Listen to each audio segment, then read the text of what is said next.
फिलहाल बड़ी खबर आपको बता दें, दिल्ली में प्रदूषण को लेकर डीडीएमए की बैठक को लेकर खबर आई है, जहां डीडीएमए की बैठक में बड़ा फैसला हुआ है। दिल्ली एनसीआर में ग्रैब 2 लागू और सरकारी दफ्तरों में टाइमिंग भी अब चेंज होंगे।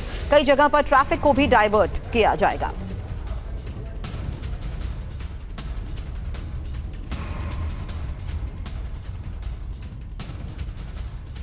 दिल्ली के ऑफिसेज हैं, सरकारी ऑफिसेज हैं, सेंटर गवर्नमेंट और स्टेट गवर्नमेंट की जो टाइमिंग है उसको जो है वो चेंज किया जाए, जिससे एक साथ ज़्यादा से ज़्यादा जो गाड़ियां हैं वो सड़कों पे जो है वो ना रहें। इसी तरह से जो डीजल बस जो चारों तरफ से आ रही हैं, सरकारी बसों के लिए तो हमने वहाँ के परिवहन मंत्रियों को चिट्ठी ऑलरेडी लिखी है, लेकिन बहुत सारी प्राइवेट डीजल की बसें दिल्ली में आती हैं। उसके लिए ट्रांसपोर्ट डिपार्टमेंट को ये डिस्कशन हुआ है कि वो इसके लिए एक स्पेशल ड्राइव चलाए कि जो प्राइवेट गाड़ियां हैं BS3 BS4 की, उनके खिलाफ भी जो है वो कार्रवाई किया जाए। हमने LG साहब से भी निवेदन किया है आज कि सेंट्रल गवर्नमेंट से बात करें और दिल्ली के अंदर कम से कम पायलट बेसिस पे इस बार जो कृत्रिम वर्षा है, आर्टिफिशियल रेन है, उसको लेकर के ज़रूर हम लोग प्रयोग करें, जिससे कि इमरजेंसी सिचुएशन में जो है वो इस पर कार्रवाई हो सके। और इस बीच खबर यह भी है कि प्रदूषण के बढ़ते स्तर की वजह से दिल्ली एनसीआर में लोगों की मुश्किलें भी बढ़ती जा रही हैं, यानी लोगों की सेहत पर भी इसका असर पड़ना नजर आ रहा है। यही वजह है कि सांस संबंधी मामलों में अब 30 से 40% की वृद्धि बताई जा रही है। पंजाब हरियाणा में पराली से जुड़ी बड़ी खबर आ रही है। पराली जलाने के मामले में कमी आई है। पिछले साल के मुकाबले करीब 15% की कमी आई है और पुलिस की सख्ती का ग्राउंड पर यह असर है।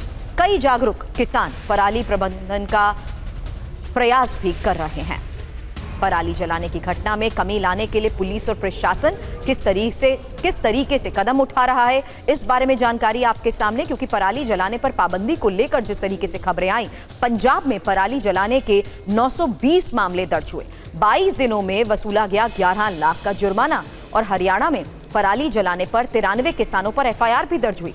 हरियाणा में ही 26 अधिकारियों को सस्पेंड करने का भी फैसला लिया गया। 386 अधिकारियों को कारण बताओ नोटिस दिया गया है। 327 मामलों में किसानों पर जुर्माना लगाया गया है। पंजाब के मोहाली से TV9 संवाददाता मोहित मल्होत्रा की अब ये रिपोर्ट देखिए। पंजाब में जहां पराली को लेकर किसानों पर सख्ती की जा रही है, तो वहीं किसानों को जागरूक भी किया जा रहा है कि वो पराली को आग के हवाले ना करें, बल्कि पराली का उचित प्रबंधन करें। हम इस वक्त डेरा बस्सी के जलालपुर गांव में मौजूद हैं, जहां पर किसान पराली को आग के हवाले नहीं कर रहे, बल्कि पराली का उचित तरीके से प्रबंधन कर रहे हैं। इस पराली को इकट्ठा किया जा रहा है, जिसके बाद इस पराली के बंडल बनाए जाएंगे और इस पराली को ईंधन के तौर पर आसपास की फैक्ट्रियों में इस्तेमाल करने के लिए भेजा जाएगा।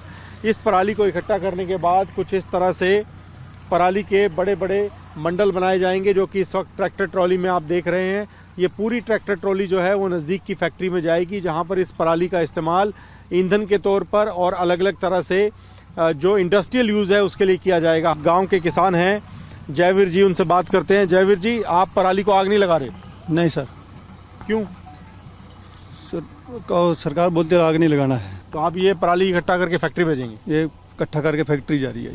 तो राजकुमार जी, आपके गांव में पराली नहीं जल रही? नहीं जी, नहीं, पराली कोई पराली नहीं जल रही। तो क्या कर रहे हैं आप पराली का? यही गट्ठे बना रहे हैं। तो फिर फैक्ट्री भेज देंगे? फिर फैक्ट्री जाएगी। तो आपके गांव में कहीं पराली नहीं जल? नहीं, किसी ने कोई पराली नहीं जलाई जी। तो जलालपुर गांव में जो किसान हैं उनको सरकार की ओर से मशीनरी मिल गई है, जिसके बाद वो पराली के बड़े बड़े बंडल बना रहे हैं और उसको आसपास की फैक्ट्रियों में इंडस्ट्रियल यूज के लिए भेज रहे हैं। ग्लोबल वार्मिंग की समस्या लगातार बढ़ती जा रही है और मौजूदा दौर में दुनिया के सामने ये बड़ी समस्या बनकर भी उभर रही है। ग्लोबल वार्मिंग को लेकर भारत समेत दुनिया के कई देश चिंता जता चुके हैं और इस समस्या से निपटने के लिए वैज्ञानिकों ने एक स्टडी की है, जिसमें पृथ्वी को ठंडा रखने का तरीका सुझाया गया है। जियोफिजिकल रिसर्च लेटर्स में प्रकाशित एक स्टडी में कहा गया कि वायुमंडल यानी एटमॉस्फेयर में ऐसे पदार्थ का छिड़काव किया जाए जिससे सूर्य से आने वाली काफी रोशनी उसी से टकरा कर लौट जाए। वैज्ञानिकों ने वायुमंडल में हीरे की धूल को छिड़कने का सुझाव दिया है। स्टडी में दावा यह किया गया कि अगर एटमॉस्फेयर में हीरे की डस्ट, हीरे की धूल को छिड़का जाए तो पृथ्वी के तापमान को ठंडा किया जा सकता है। हालांकि साइंटिस्ट का तो यह भी कहना है कि हीरे की मदद से ही सूर्य की किरणों को पृथ्वी तक पहुंचने से रोका जा सकता है। इस प्रक्रिया को जियो इंजीनियरिंग कहा जाता है। अब आपके मन में कई सवाल भी उठ रहे होंगे। आप ये सोच रहे होंगे कि आखिर हीरे की धूल यानी डायमंड डस्ट से पृथ्वी का तापमान कैसे कम किया जा सकता है। चलिए इंफॉर्मेशन अब आपके सामने, क्योंकि हीरे की डस्ट ही क्यों, जो अभी तक स्टडी की गई है उसके मुताबिक सूर्य की किरणें टकराकर वापस लौट जाएंगी। हीरा लंबे समय तक एटमॉस्फेयर में रह सकता है, वायुमंडल में रह सकता है, और हीरे की धूल से वायुमंडल को कोई नुकसान भी नहीं होता है। अब इस छिड़काव से होगा क्या, ये भी जानिए, क्योंकि पृथ्वी को गर्म होने से बचाया जा सकेगा। यहां तक कि दावा तो ये कि 45 साल में 1.6 डिग्री तक तापमान भी कम होगा। क्लाइमेट चेंज का बुरा प्रभाव भी कम होगा। यहां तक कि समुद्र में पानी के बढ़ते स्तर को भी रोका जा सकेगा। अब ये तरीका जितना प्रभावी लग रहा है, इसे लागू करना उतनी ही बड़ी चुनौती भी हो सकती है।